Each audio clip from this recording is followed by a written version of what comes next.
Welcome to Left Undone, Incomplete Investigations. I'm Catherine. Today, I want to talk about Melani Pawlowski and Brandon Boudreaux. They are divorced and they have 4 children. Melani's married to Ian, as you know, and Ian even wore an FBI wire during this investigation. There's still a lot of questions about Ian, and is he still working with the FBI? Or is he committed, as crazy as that sounds, to Melani? We all know Melani had a lot of holes in her stories with her interviews. And now that we know the outcome of the children, Melani sounds even a little bit more suspicious, I would say.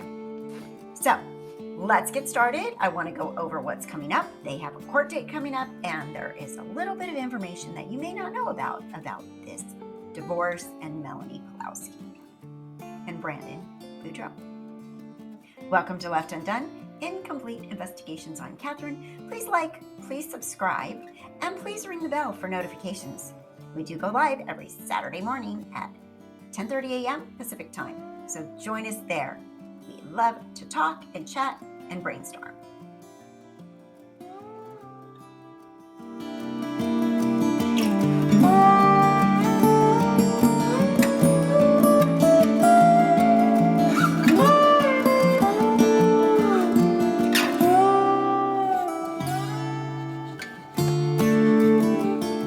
It was noted and announced, but not publicly, that Brandon Boudreaux had gotten married recently. So congratulations to Brandon. I'm sure that he picked someone that is just probably from a little bit more of a normal family and doesn't have a crazy aunt that murders her children.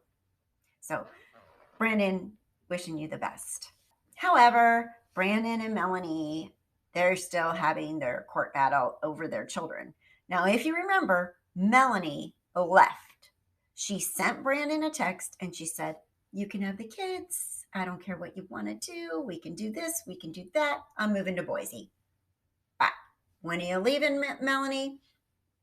No answer in the text. Oh, yeah, like next week, whatever, or this, whatever she said. It was like immediate. So give me a break, because she left her husband and her 4 children. And as we know, private investigators followed, and Melani actually even left many of her children's belongings on the curb when she moved, when Alex Cox helped her move to Rexburg. Melani and Brandon have 4 young children. The age range is between 2 and 8 years old, maybe 9. Last time Melani was in court was February 27th for her kids. She was with her entourage, Zelema and Ian and Summer Shiflett, who is Lori's sister. They were all there walking with her along with lawyers, and there was press there. Justin Lum from East Idaho News did meet them there, and there was very little talk. Brandon did not show up. During this hearing, a new hearing was set for March 26th. One day before that hearing, Melani's lawyer released a defamatory press release about Brandon. And I will get to that in a minute.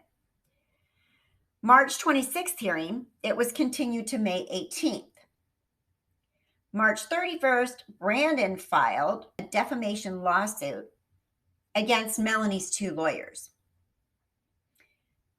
And, interestingly, their wives as well. Both Brandon and Melani turned in resolution management statements for the May 18th hearing. These statements are required in most family law cases in Arizona. Statements involve each party stating how they believe things should proceed and if there's any agreement on anything up to this point. It's meant to inform the court, not persuade. Just like, where are we at? Here's where we agreed on. Here's where we disagree on. This is where we're going from here. And then with that, the court can determine how to proceed.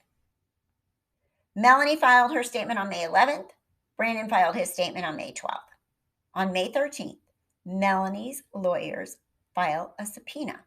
Notice of deposition of Gilbert Police Department Detective Ryan Pillar. So basically, they are subpoenaing Detective Pillar to sit down and answer questions in sworn testimony, a deposition, which will be used in court, and the subpoena requests be available May 21st at 10 a.m. So Detective Ryan Pillar, he is Gilbert, Arizona's lead detective assigned to investigate Brandon's shooting.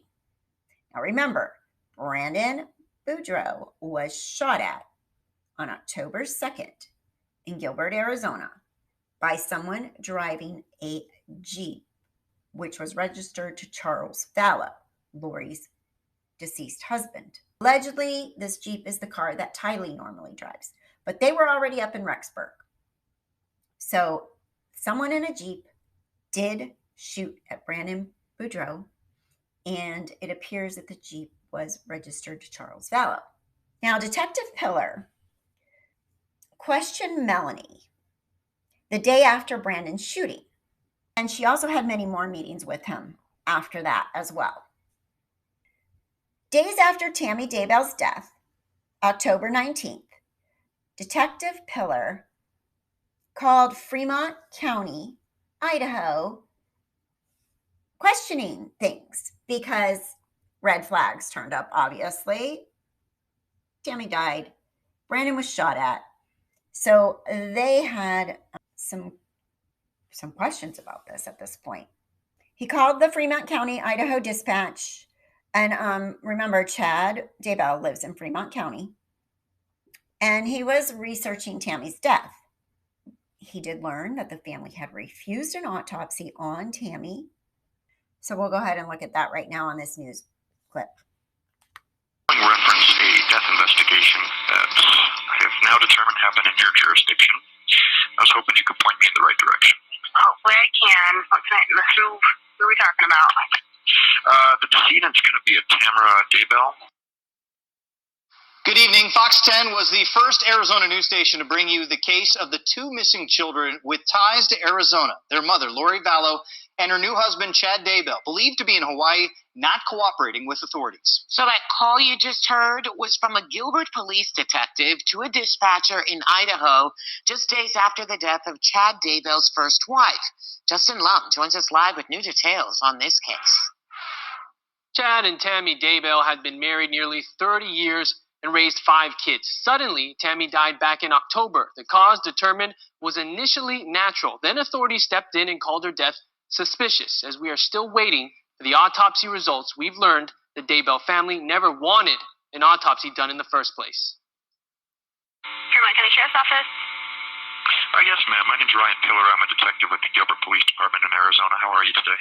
Just days after the unexpected death of 49-year-old Tammy Daybell, this call between Detective Ryan Pillar and a dispatcher in Idaho explains how Gilbert police became involved in the case of two missing siblings, J.J. Vallow and Tylee Ryan. The decedent's going to be a Tamara Daybell. Pillar asked for the police report.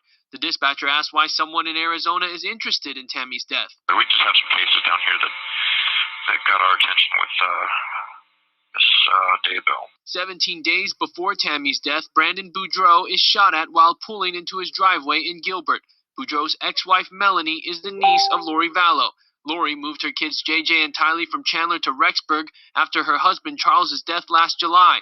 Police say Lori's brother Alex Cox shot and killed Charles in self-defense. The dispatcher reveals who reported Tammy's death on October 19th. So she had already passed when the husband called it in? The husband being Chad Daybell, a religious author focused on doomsday events. The dispatcher says the coroner and a deputy arrived, but an autopsy would never be done. The family did not want an autopsy, so they just went straight to the funeral home, and the family refused an autopsy. Detective Pillar confirms again that the coroner signed off on the family's decision. That's pretty much how it works. Within weeks of Tammy's death, Chad married Lori Vallow. The search for JJ and Tylee ramped up by the end of November. The kids haven't been seen for nearly 5 months, and investigations are still open into the deaths of 3 people connected to Lori and Chad. In listening to this entire call, it's not confirmed that a police report was done. The dispatcher could not find it in the system. If you're still learning about this case, we've linked all our stories to one page. Go to fox10phoenix.com Vallow. Live in the studio, Justin Lum, Fox 10 News. All right, Justin, thank you very much. Detective Pillar was also the detective that spoke with Melanie Gibb on the phone the night of November 26th, the night of the welfare check for JJ. So Detective Pillar has been very, very much invested in this string of crimes, however you want to call it, this crime family, this off the rails dumbbell mafia mentality, Chad and Lori, Daybell, whatever they are. So this detective has been aware of this whole entire what's going on here. Melanie's lawyers know that Brandon's shooting investigation is still open and ongoing. They know Detective Pillar is the lead detective on this case. They know Brandon stated in March court documents he will not disclose all of his evidence because it's an open investigation.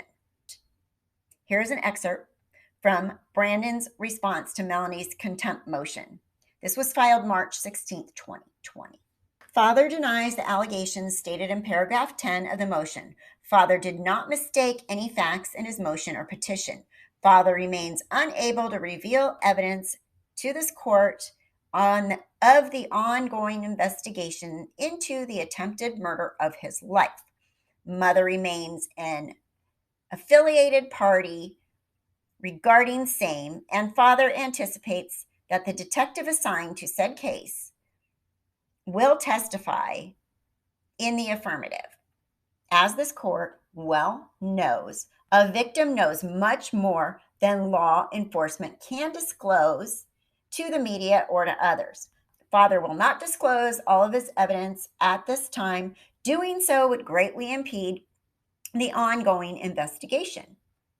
Father has provided significant evidence to this court to support his concerns for the safety of the children and continues to believe that mother played an integral part into the attempt on his life. Then they still attempt to subpoena Detective Pillar. May 18th hearing, case info outline is limited. No reporters covered the hearing. So we're unsure if Brandon and Melanie were present at court themselves. But there was court activity recorded this day. 3 new court dates were set, all listed as trial evidentiary. First would be on July 1st. So that's coming up next week. Not sure exactly what will be heard here. It's possible this is a date for the contempt motion to be heard and ruled on. Second, November 18th and 19th looks like trial dates. 2 whole days are scheduled, both morning and afternoon sessions. When court allows this much time, usually indicates a trial will take place. May 19th, response to motion to quash filed. Gilbert, Arizona, city attorney responds to subpoena of Detective Pillar with motion to quash. Justin Lum obtained the motion to quash paperwork from the courts and recently shared this. The city attorney states in the motion to quash, Detective Pillar is a criminal investigator with the Gilbert Police Department. Detective Pillar has been involved in a criminal investigation. Detective Pillar has been involved in a criminal investigation that is tangentially related to members of the family that is still ongoing and subject to compromise if information is released. And family members of defendant Melani Pawlowski and ex-family members of plaintiff Brandon Boudreaux are connected to multiple ongoing criminal investigations to include the shooting at Brandon Boudreaux. The motion states the combined investigations span over a 2-year time frame, involve 8 law enforcement agencies, and it covers 4 states, and includes 1 homicide, 2 attempted homicides, 3 suspicious deaths, and when this was written, 2 missing endangered juveniles, which we now know are deceased and were found in Chad Daybell's backyard. Complicates things quite a bit more. Justin said this perplexed him a bit because the first filings of paperwork don't go back to 2 years. Who do we know that could go back that far? So they're saying that this investigation goes back to 2 years. So everybody's like, okay, well, what does that mean? How this wasn't going on for 2 years, but we do know that Joe Ryan was found dead April 3rd, 2018. 2 years. Close enough to that 2-year timeline, right? Tylee's father, Tylee's biological father, was Joe Ryan. Lori's husband, Joe Ryan, was found dead after being in his apartment and no one finding him for several weeks. Apparently, someone said there was an odor. Now there are all kinds of rumors out there, speculation that maybe Lori had something to do with that maybe he was actually murdered. His sister seems to believe that he was probably murdered now that in hindsight, it looks like it. So that could be what they're looking on. Although the authorities are saying this is a closed investigation and they are not investigating this. So maybe, maybe not. There was rumors, though, that Lori said that she had a key and she went inside that apartment and she took valuables. This is a circulating rumor on the internet. It's not been proven. It's hearsay, but it sounds like something Lori might do, right? Sneak in. Tylee also did get a life insurance policy, and Lori is about money. So who knows? So that could be what they're referring to. Maybe they are investigating that. Maybe. So let's break it down. Ready? 1 homicide. Tammy Daybell most likely was murdered, especially in light of finding the children's bodies. Looks even more suspicious, and the autopsy has been held on for so long. Then a criminal investigation was open from the Attorney General to possibly murder of her by Chad and Lori. Now that we found children's bodies, it sounds even more and more likely that Tammy was murdered, especially since these toxicology reports are taking so long to come back. Or maybe it's Charles that they're talking about. 2 attempted homicides. Brandon and Tammy, both of them had attempted homicides. Remember, Tammy had put a post on her Facebook community group saying that somebody was shooting at her with a paintball gun. As we've gone forward and moved forward, it has become more clear that most likely that was a silencer that made it look like a paintball gun, because Brandon believes there was a silencer on the gun that shot at him out of the Jeep. Whoever's shooting these people, thankfully, unfortunately, it still had the same outcome for Tammy, but thankfully they're not that great of a shooter, apparently, because they've missed. 3 suspicious deaths: Charles O'Tammy and Alex and Joe Ryan. Who were they talking about there? In summation, Gilbert City Attorney seeks to protect open investigations, stating Detective Pillar has maintained communication and has intimate knowledge of the combined investigation to date and cannot discuss the specifics or provide any statements related to these investigations without jeopardizing the integrity of the investigation.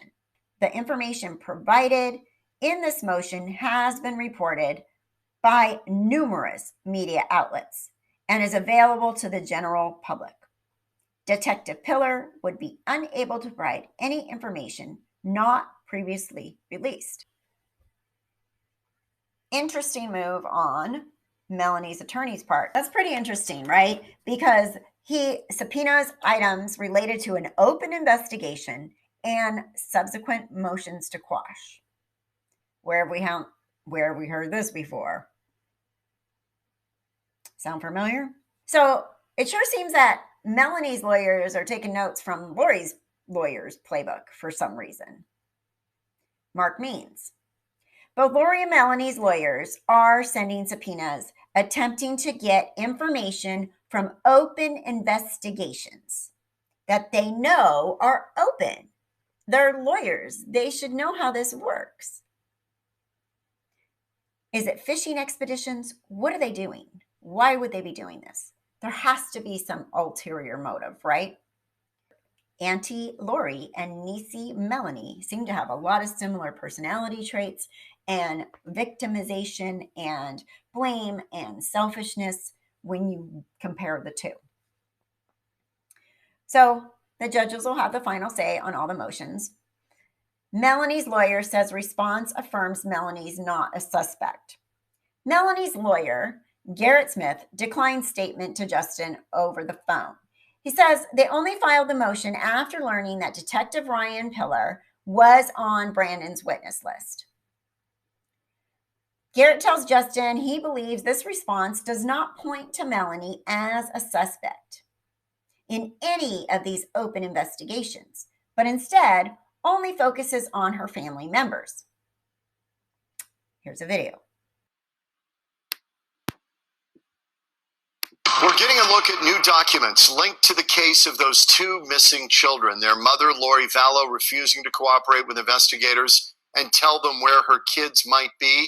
They've been gone now for months. No one knows where they are. But tonight, these court documents are shedding some light on an investigation into a shooting related to one of Lori Vallow's former family members. Fox 10's Justin Lum joins us live with the latest. John, a shooting that targeted Brandon Boudreaux back in October. Boudreaux is in a custody battle over his 4 kids with ex-wife Melani Pawlowski. We know her as Lori Vallow's niece. New documents show Gilbert police have honed in on family members for months.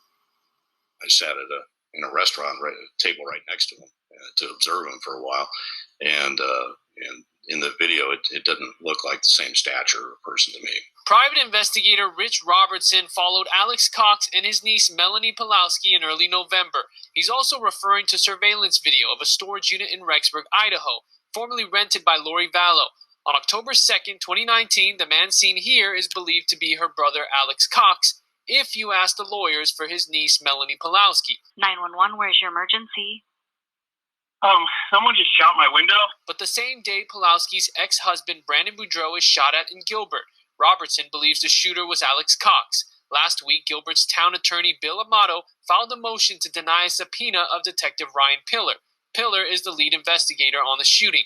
Amato says it's been learned that the family members of Pawlowski and ex-family members of Brandon Boudreaux are connected to multiple ongoing criminal investigations, to include the shooting at Boudreaux. It seems reasonable to at least investigate whether or not Melanie had some role in getting Alex Cox, some conspiracy to get him to commit that crime. Pawlowski has denied any involvement in the shooting.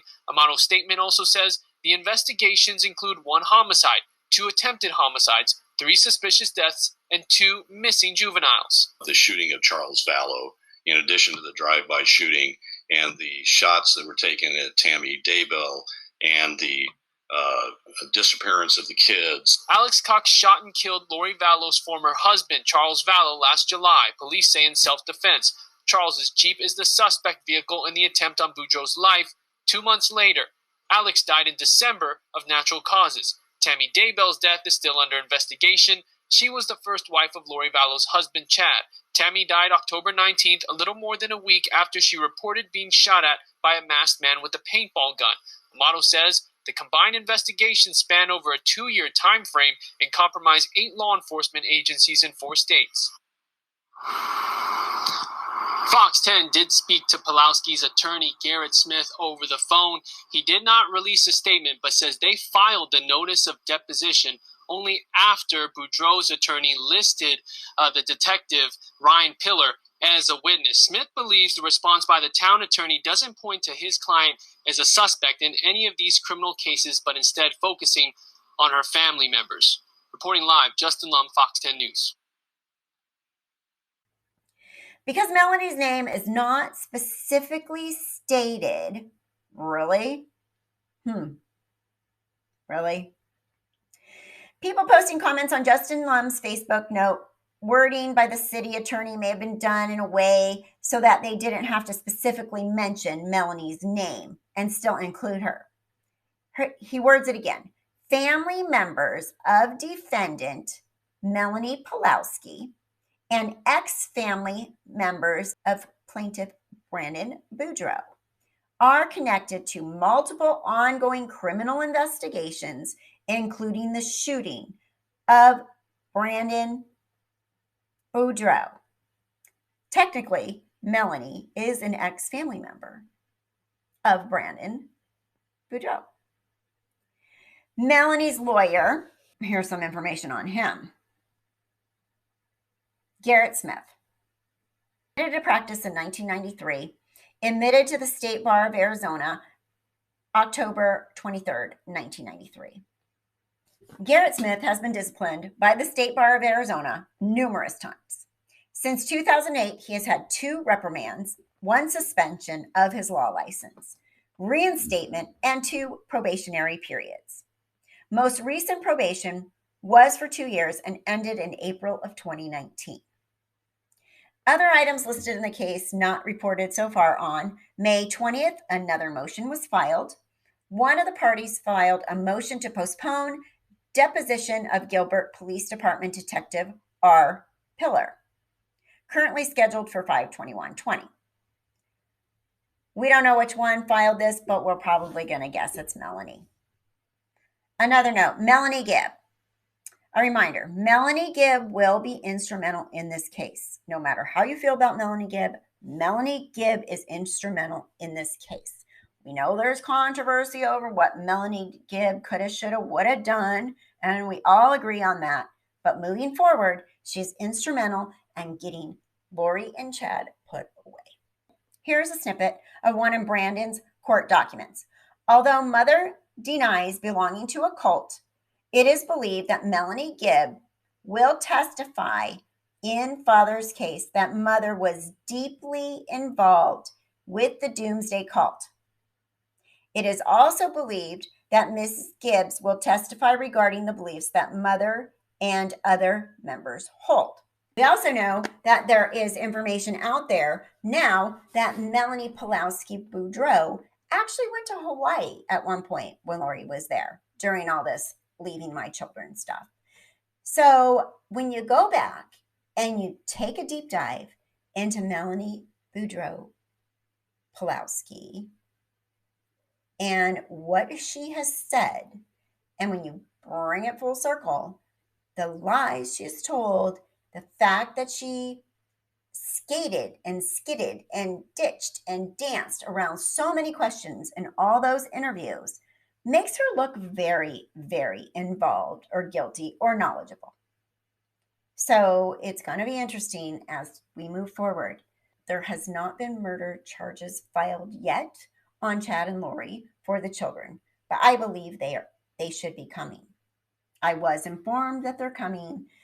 I will also believe that they will probably try to get them to plead to life in prison, although I would love to see the court case. They're kind of cocky assholes, so maybe they will just go, no, I didn't do nothing, or try to throw each other under the bus. We don't know. There is a lot. We don't know. There's a lot more coming in these cases, a lot more. There's so many players and there's so much stuff going on, all the way from the fact that Brandon was shot at to the kids' bodies being found now, to Lori and Chad and all their shenanigans and all the craziness and the rumors that there could be other people involved and there could be other murders. We don't have any proof of that at this point, so we're not even going there yet.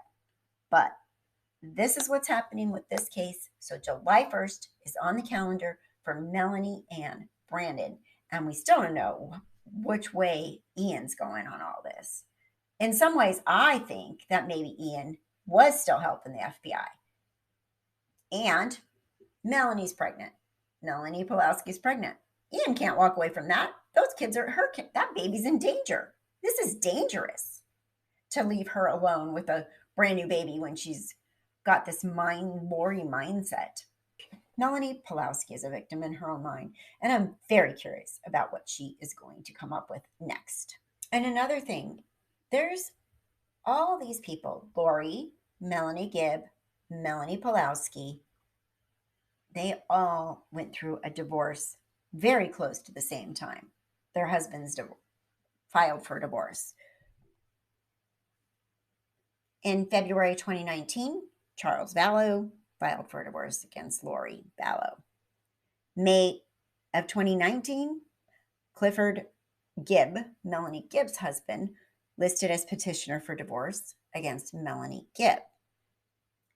July 19th, Brandon Boudreaux listed as petitioner for divorce against Melani Pawlowski. And April of 2019, Natalie Pawlowski listed as petitioner for divorce from Ian. And remember what they said. They all needed a partner for this $144,000 stuff. And apparently their husbands that they had at the time were not worthy of being one of the $144,000. Well, I don't know how Lori's going to round up the rest of them now, but they all divorced their partners, left their children, and as far as I know, Melanie Gibb isn't with her children at this point either. So there's something to this. And remember, April Raymond, who was Lori's friend from Dateline, was told, guess what? You can be one too. And April was like, what? And April announced on one of her interviews that Lori told her, yeah, but you can't bring your kids. April was like, no. So this is a cult. And I don't care what anybody says. I don't care if it was a small cult, a big cult, getting off the ground cult. The way that these people have behaved and are following says cult to me. That's my update for right now. Just did go a little backwards to get you up to speed on the whole Melanie and Brandon upcoming court information and the background on that. And thank you again for watching Left Undone, Incomplete Investigations. I'm Catherine. Please like, please subscribe, please ring the bell, and join us on Saturday morning. Take care, be safe, stay well.